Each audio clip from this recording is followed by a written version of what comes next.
morning, students. Today we are going to start our second chapter of political science, that is rights in our Indian Constitution.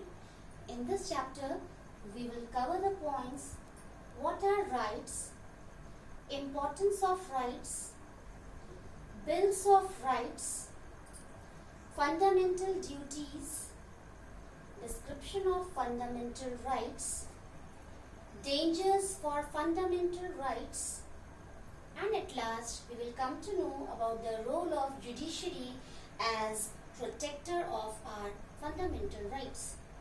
So here we will start with first subtopic, that is what are rights.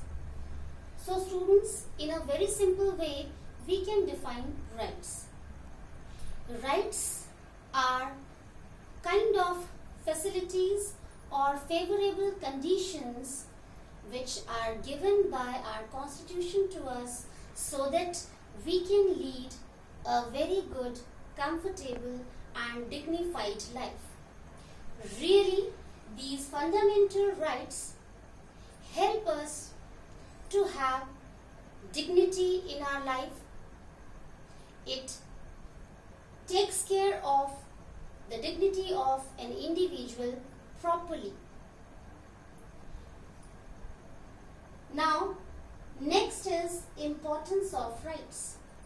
Under this, we have to discuss how important these rights are for us. These rights are in our life in the form of equality,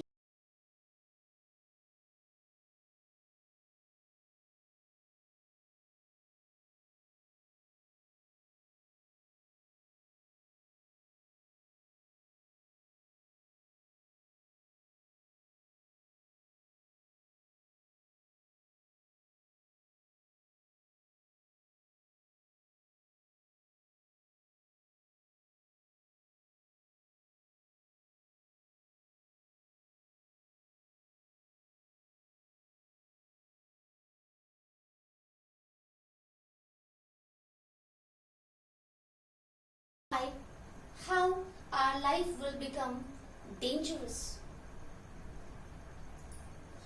Now,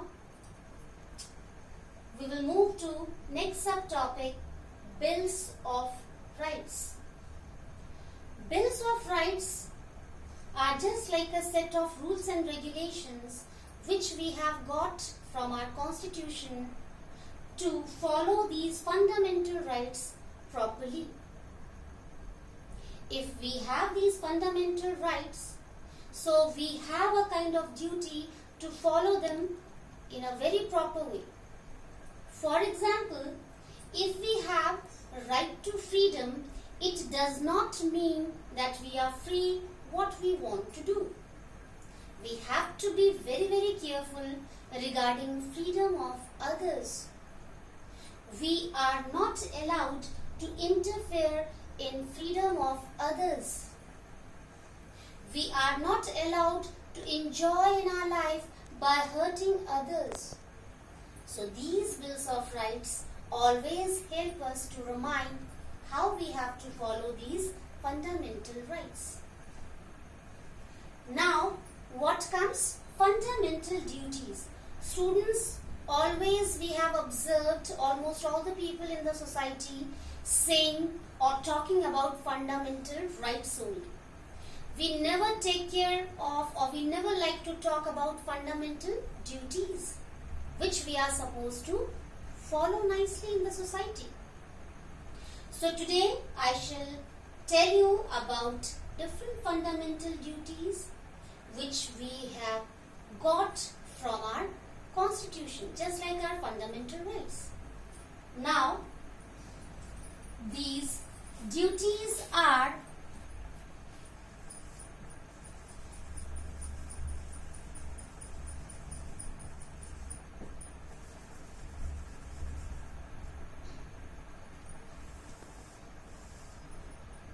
first,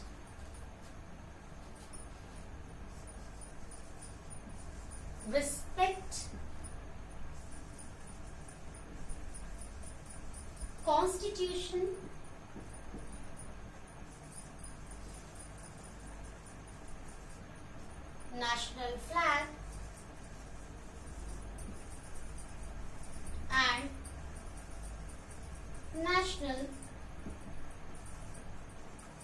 anthem.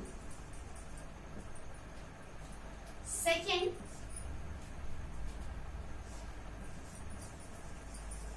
protect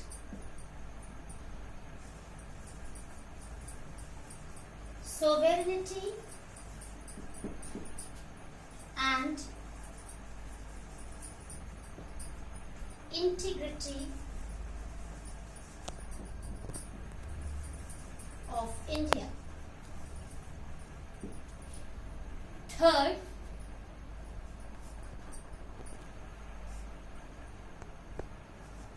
to have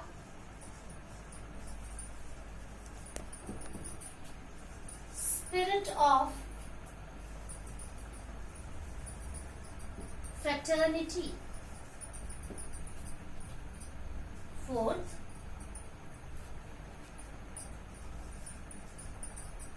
to be ready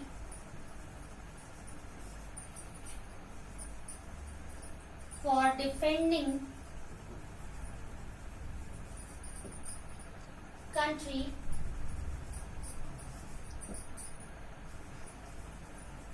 when we are called.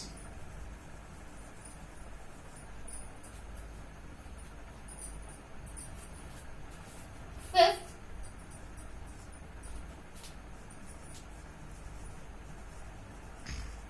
preserve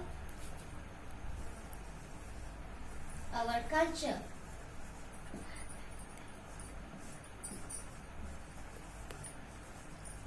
Preserve environment.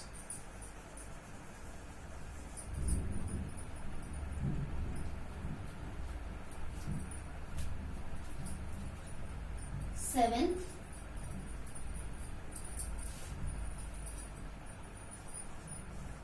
protect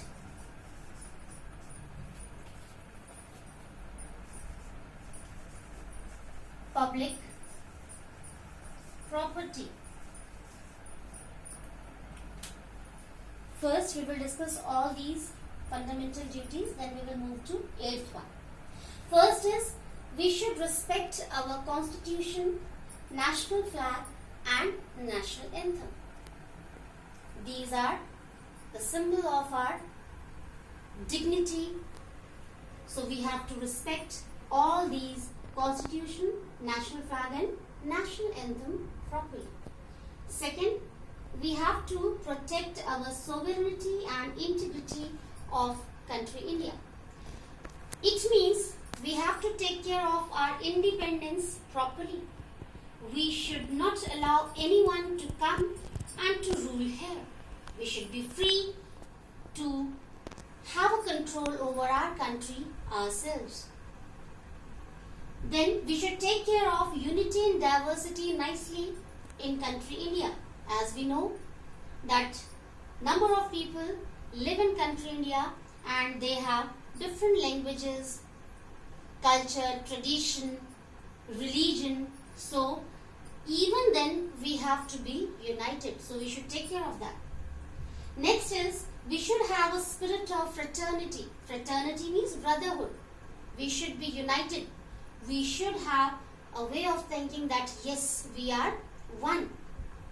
Next is to be ready for defending country when we are called. In case of this situation that yes, we have to be ready to defend our country, to protect our country, we should be ready for that. Next is preserve our culture and tradition. Yes, again it should be our duty to preserve, to conserve our culture and tradition. Again, it's a symbol of dignity for our country India and obviously for all the citizens of country India. Next is, we should preserve our natural environment. Really, the environment which is naturally present around us, we should take care of that. As we know, most of the things or almost all the things we get from nature.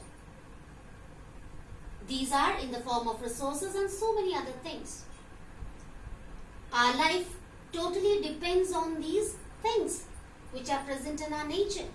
So really it should be our duty to preserve or to conserve or to take care of our natural environment. Next is to protect public property. Whatever we are given by our country to enjoy as public property, we should take care of that. If all the people are enjoying these things, so it should be our duty to take care of these things. Only in this situation we can be able to enjoy these public properties. These public properties can be in the form of historical monuments, water resources, modes of transportation. So really we should take care of that. Now, next is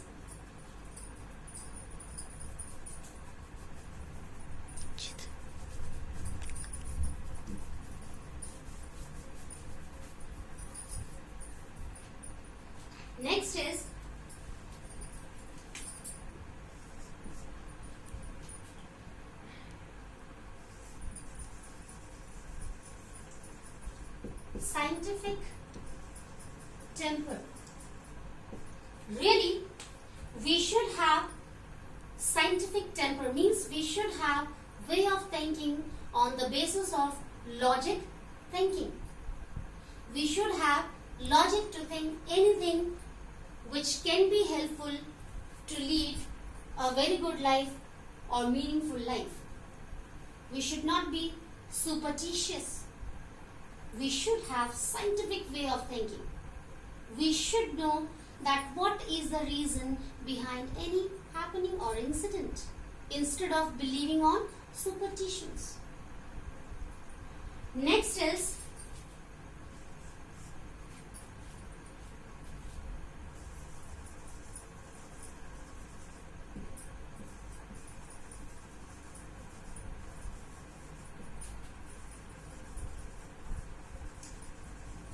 all the children in our country should have the facility of getting education.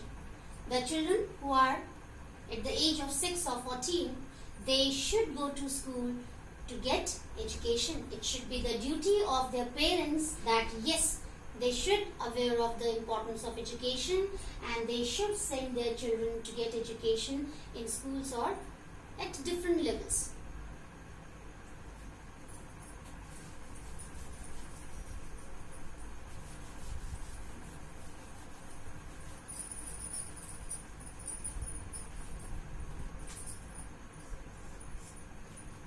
Next is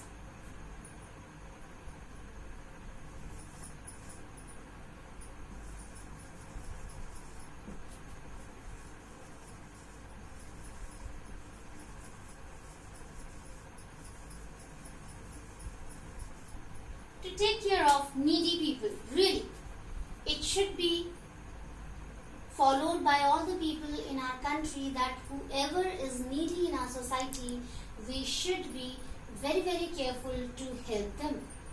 We should try to fulfill their requirements or needs, whatever is possible for us to do. So in this way, we have these fundamental duties.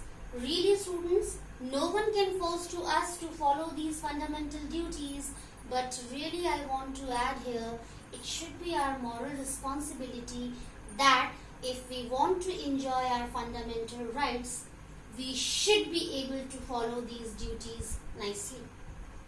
Only then we can imagine to have a modern society where all can be able to have safe life. Now, after that, we are moving towards our fundamental rights.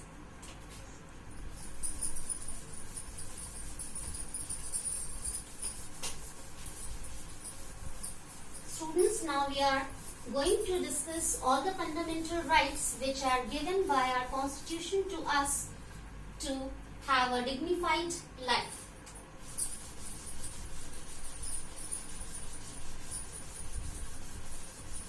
With the help of these fundamental rights, all the time we are able to enjoy our life in a very proper way.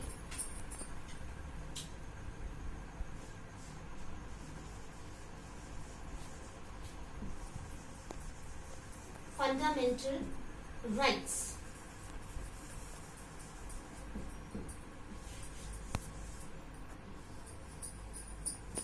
Here, our first right is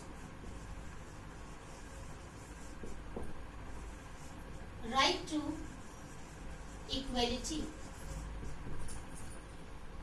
Right to equality is a major fundamental right which is given by our constitution to us. Under this fundamental right, all the people living in our country are equal in front of laws, in front of justice. All are equal to have education. All are equal to adopt any career, any occupation. All are equal to follow any religion in the country. All have right to equality for moving from one place to another place in the country. All are equal to settle down in any corner of the country. All are equal to follow their tradition and culture properly, freely in the country. So, this is the description of right to equality. Overall, we can say that all the people have all the things equally in the society. Maybe these can be fundamental duties, these can be fundamental rights. Second is right to liberty. Right to liberty means we have right to freedom. Again, it's similar to right to equality. Students, you should be very, very careful that all the fundamental rights are getting connected to each other properly. Again, under right to liberty, we have to discuss same things, that under this right, all the people are free to have the facility of education. All are free to choose the career according to their will and wish. All are free to adopt any religion in the country. All are free to settle down in any corner of the country.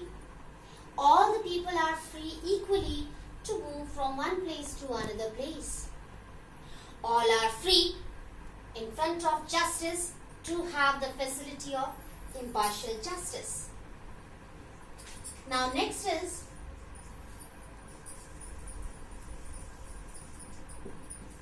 right to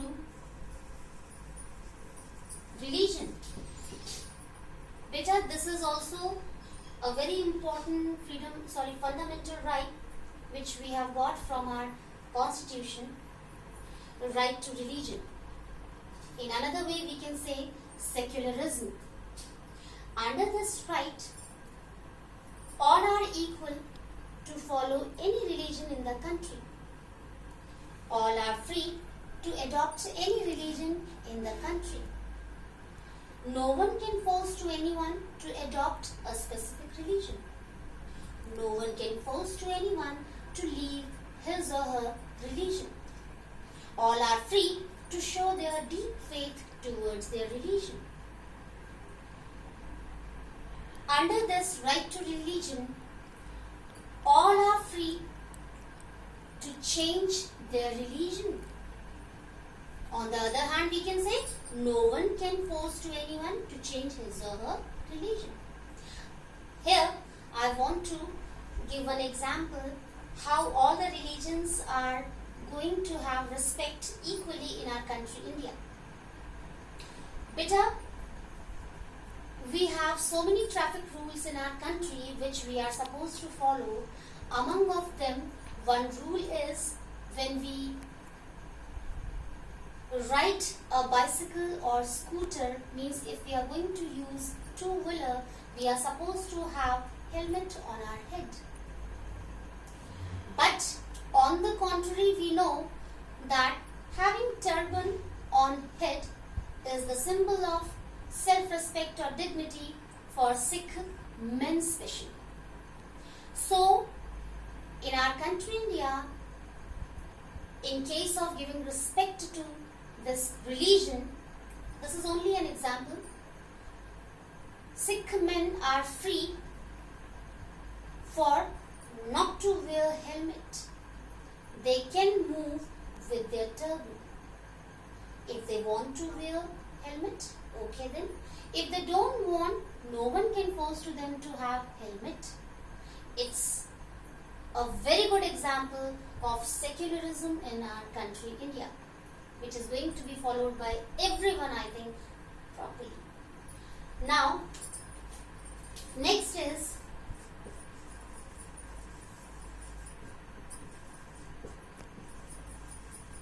right to education. This is also a major fundamental right which we have got from our constitution. Under this right to education, all the people have right to education at different levels, especially children. Children, they should go to school to get education. We have a rule also that the children having age of 6 to 14, it's mandatory for them to go to school. And for this age or for this category, we have again a rule that these children can have free education. All the people can have right to education at higher secondary level, university level, and they can have admission in higher institutions also. And government is supposed to help them. Next is right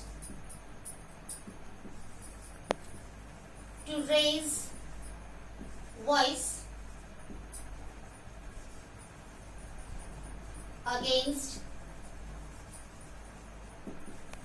exploitation. Children, under this right, we have right to raise our voice against exploitation. It means if anything is going on wrong in our society against us or against anyone, we should start raising our voice against it. We should help those people who are suffering from any problem in our society. For this, we can have so many sources. We can write articles in newspaper. We can inform to media. We